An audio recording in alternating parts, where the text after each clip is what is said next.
Alrighty, hi guys. Oops. What did my phone do?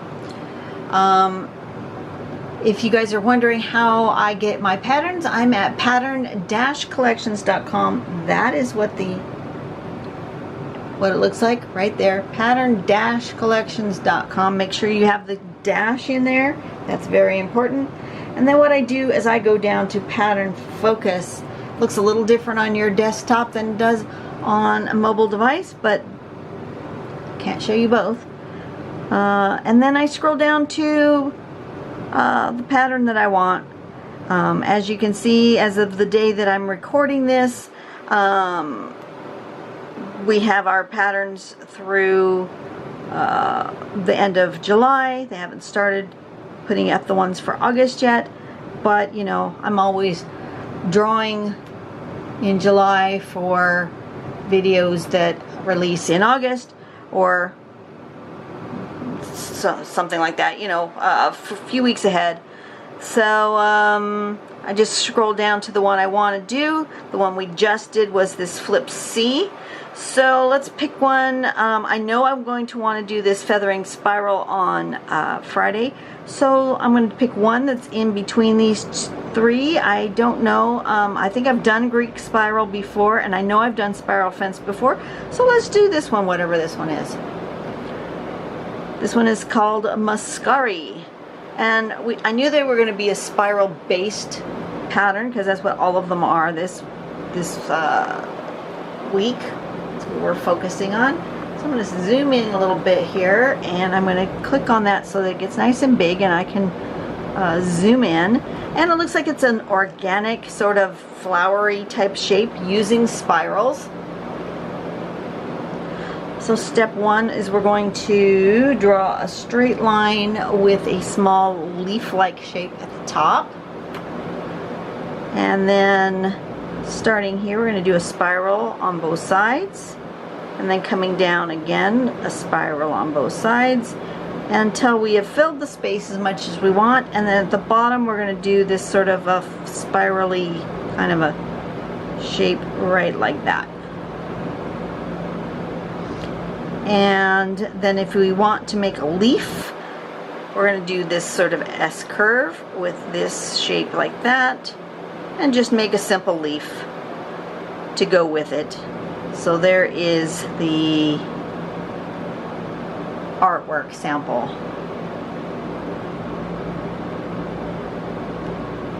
So let's give that a go.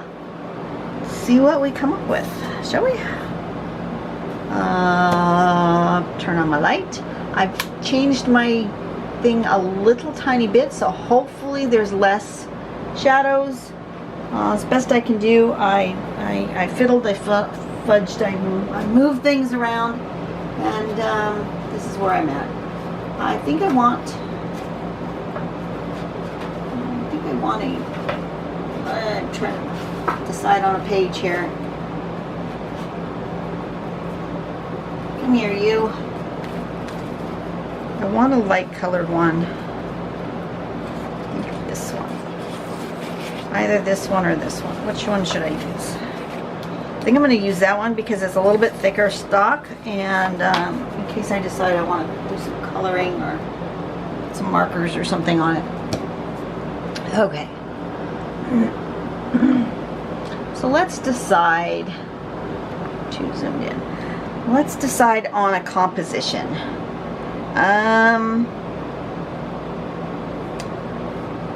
If you don't know what to do for composition, you can go onto the Pattern Collections site and go into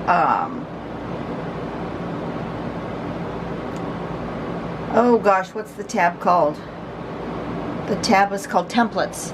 Go into the tab called Templates, and you can find different layouts of things that would be interesting compositionally. I think I want this one to kind of come this way, and this way, and this way. I want it growing outward from the corner with maybe a couple of smaller bits. So that's my general idea here for my composition. You might not even be able to see that. Can you see it? That's my idea of how I want these bloom things to go. So I am going to, uh-oh. Hi. My pen hits my ring light. That's the problem. I had that problem before. I forgot about that when I adjusted my light. It has to be up higher so I don't hit it with the top of my pen while I'm drawing. Okay, let's try that. Sorry, you guys have to come along for the ride while I'm adjusting. Okay, can you see? I think you can see. I hope you can see. A line and a little leafy shape at the top. And then I'm going to come here and I'm going to come and I'm going to draw a spiral here and this spiral there. Excuse me. Bit of a congestion this morning. Hey, what time is it anyway? Oh, okay, good. It's only 9 o'clock in the morning. I have a massage scheduled at noon.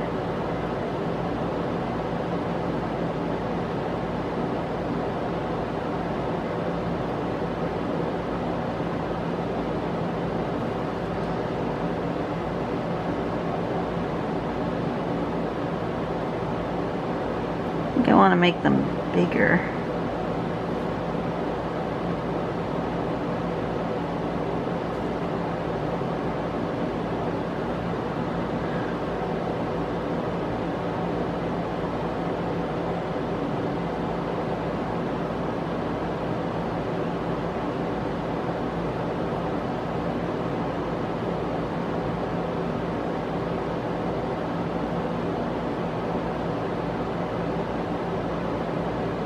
That, right? Isn't that what that end was supposed to look like? Something like that. Now I'm going to do one coming this way. A little leafy shape at the end. And some spirals.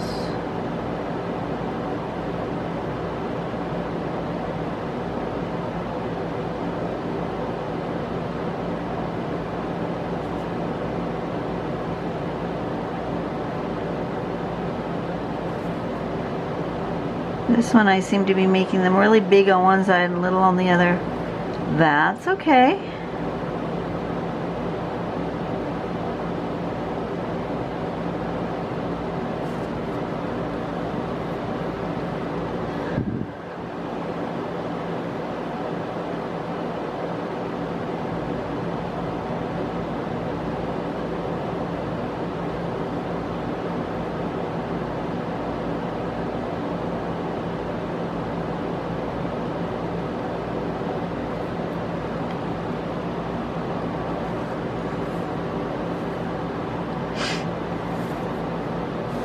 And one coming this way. Leafy shape at the top.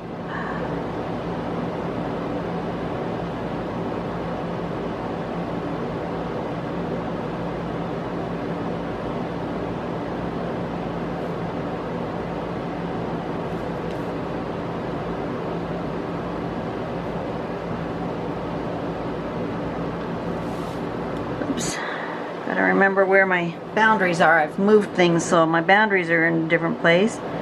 And I'm having a tough time seeing around this light. I don't like the position of the light, but I'm not too sure where else I can put it. My problem is where I really want to put it, there is no place to put for the stand of it. So I can't put it there.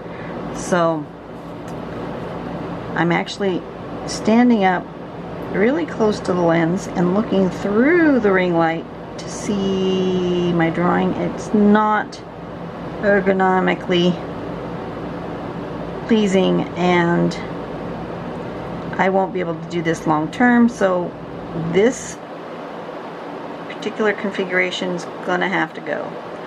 I was trying really hard to fix the shadow problem that somebody said something about, but this is not going to work because I cannot be standing up looking through my ring light. I have to be under my light. But where I'm standing, where I want to stand and work right now, the light is right, I mean, it's basically covering my entire piece. I can't see anything. So I could draw looking through the camera lens. That might be an interesting an experiment. Can I draw using just the camera lens to draw? Oh, that's really weird. I can, but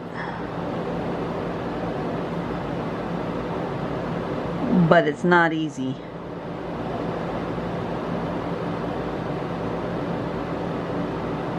Oh, yeah, no. Can't tell where I'm. It's kind of like drawing in a mirror. It's possible, it's just not easy. No. Okay, I've got to do something different. Maybe if I sit way down here. This is also uncomfortable. Never make yourself uncomfortable when you're drawing. That just is a bad idea. Now it's working. I can see what I'm doing, but it's just not comfortable. So I may have to go back to my original configuration, which is going to cause a shadow, and you guys are just going to have to live with it, and I'm sorry. Until the sun comes back through the windows in the north, I'm just going to have a weird shadow, and it's just, I'm just going to have to live with it because I just am.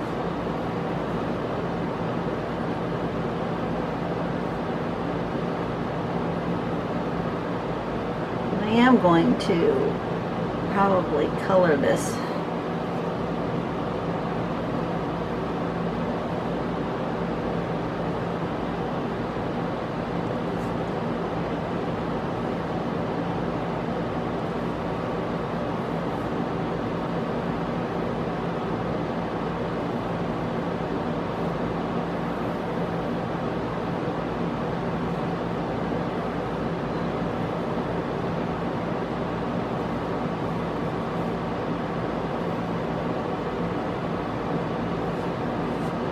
Something like that.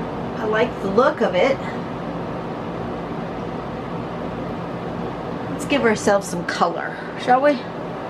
This one was called, what was it called? Muscari.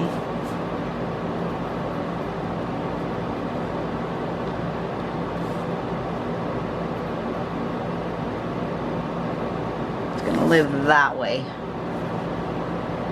Could live that way too. I'm just gonna live that way, I think. Okay. Erase my pencil marks. And I think I'm gonna play with a little Inktense. Somebody mentioned, do you ever use Inktense? Yes, actually I do use Inktense. I like my Inktense.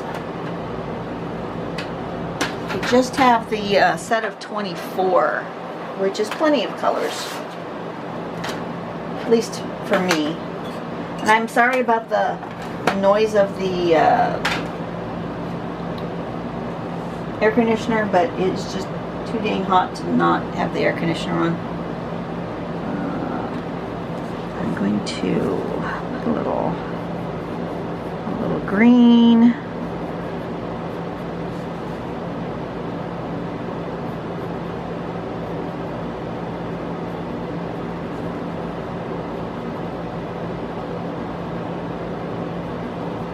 My little Muscari flower plant is going to be purple, maybe? Does purple sound good? Are we feeling purple today? I could be feeling purple.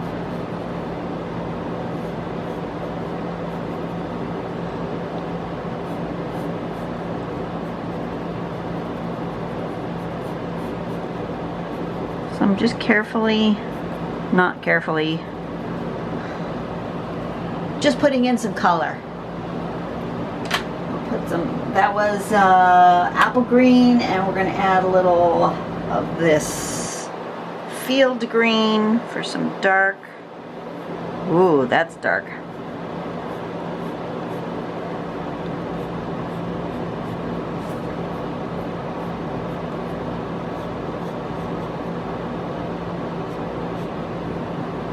That, and then use my water brush. I love these water brushes. And kind of mush that around a little. Get some of those vibrant colors happening. I'm not being uber precious about it. You notice that? If I go a little out of the line, oh well. It's just a fun bit of color. I'm not being super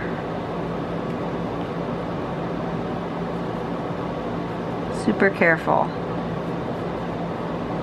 And I know I'm not on watercolor paper, which means that this paper will not take a lot of water. So I'm just barely using any. Just enough to activate the color.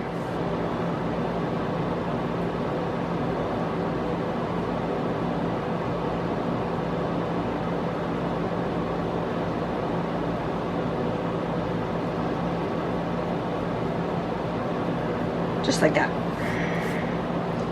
Should I put a little green on the top there, or should I make it that purple? I guess I should make it the purple.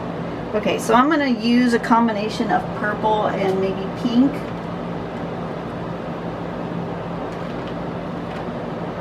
Yeah, we're going to use the fuchsia and the violet and bring some color in here.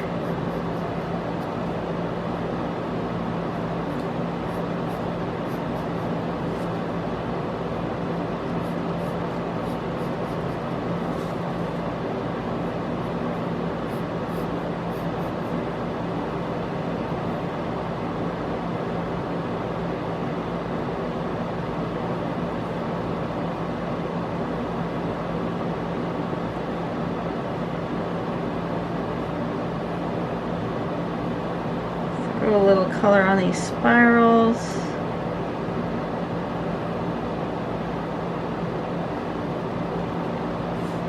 Something like that.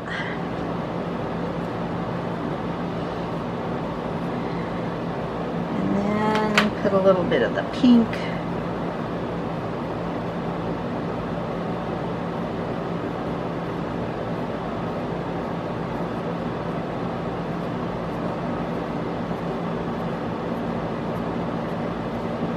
See, I'm not being overly cautious with where I'm putting this color. I'm just kind of plopping it in there.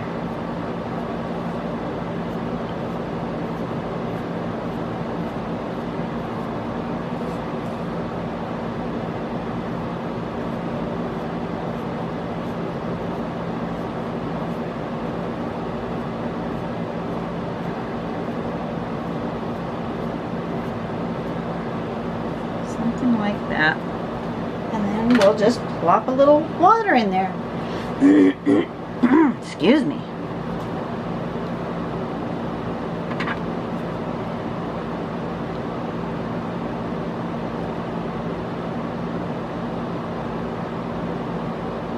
You know what's really awesome about these Inktense is that they're just so vibrant.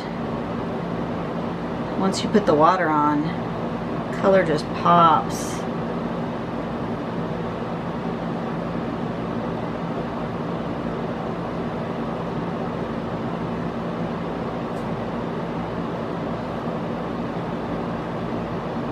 And for the most part, depending on the surface,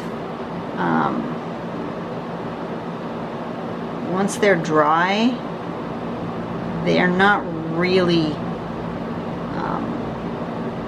they don't really reactivate again. Some things, sometimes I have found that they do reactivate a little bit, but for the most part, once the Inktense has dried, when I'm doing like my mixed media stuff. Once it's dried, you know, like I can glue over the top of it and stuff, and I'm not worried that it will smear like a water-based pen will do, or my watercolors. They will reactivate and smear with glues and other paints on top, but the Inktense doesn't seem to do that. So I really like that in an art supply.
Okay.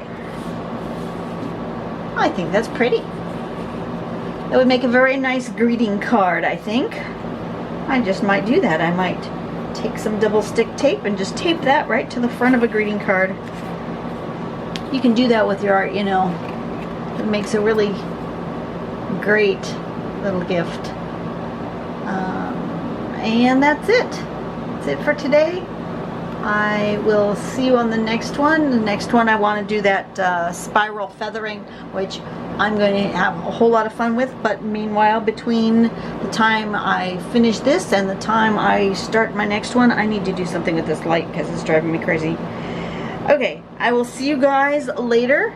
You guys have a great day, and do something nice for someone today and make the world a better place, and I'll see you later. Bye bye.